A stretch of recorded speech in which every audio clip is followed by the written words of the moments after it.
Fire that ravaged through this Clinton Township home left a 3-year-old in the hospital and the family with just the clothes on their backs. A sad day in the city as Wayne County Sheriff deputies mourn the loss of one of their own, killed by the hands of an inmate last night in the county jail. Jamisha says even after the construction in winter and COVID created setbacks for her business, she was determined to move forward. The Detroit Experience Factory had to put their popular tours of the city on hold due to COVID-19. But now with new safety measures in place, the tours are back on. It's February in Michigan, so of course it's freezing. But with temperatures dropping down to frigid levels this week, experts want to remind drivers that the cold weather can be harmful to your vehicles. COVID-19 may have canceled this year's Arts Beats and Eats, but organizers say the event is too important to the community and artists to just let go. So they changed things up a bit. Arts Beats and Eats have gone from, in prior years, to the event that has drawn thousands to Oakland County every Labor Day weekend for the past 2 decades is another casualty of our current crisis. But organizers say the beats will go on. 5 weeks of hard work, we turned this around. The producer of Arts Beats and Eats announcing a virtual musical showcase featuring Michigan artists that would have performed at the event. The performances that kicks off tonight serves as a fundraiser for artists that's been forced out of gigs. Since COVID has hit, my entire tour has been canceled. The fact that the community is interceding on our behalf, it really means the world to me and probably so many other musicians like me. For the next week, over 100 artists will give virtual performances leading up to the September 4th Labor Day weekend drive-in musical performances taking place in the parking lot here at Main and 6th Street in downtown Royal Oak.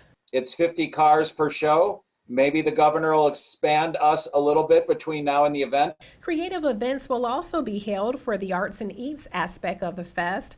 Oakland County will match $500,000 to the event's foundation and the Beats Goes On campaign, which is music to the artist's ears during this difficult time. I believe.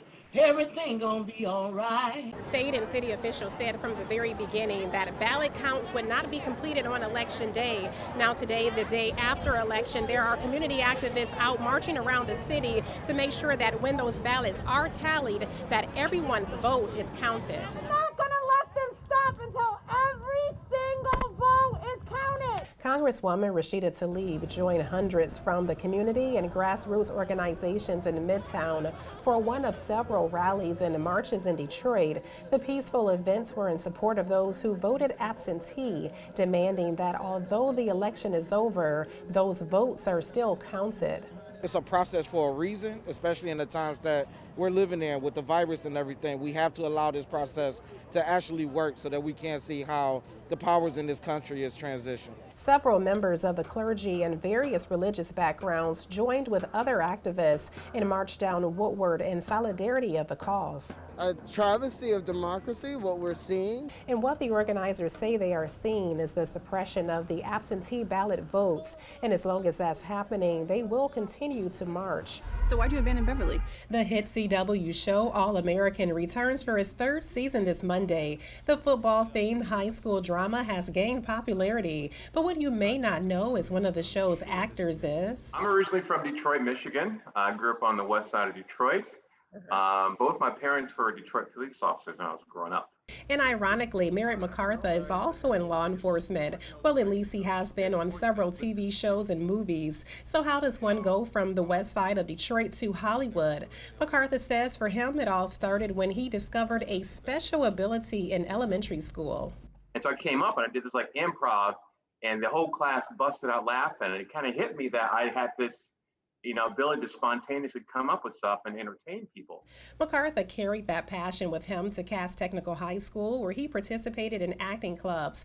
But when it came to choosing this as a career, his parents were not having it. Sort of like Robert Hicks, the parent role he plays on All American. Let's not jump to conclusions. I'm sure this was meant to be a discussion. After college, MacArthur went on to have a career in engineering, but the acting bug just wouldn't go away. So he took some classes, signed with with an agency in LA, and through many challenges and hard work, he became very successful in Hollywood. MacArthur says to always follow your passion. Always keep yourself in the mindset of, you can, if other people are doing it, there's no real reason why you can't.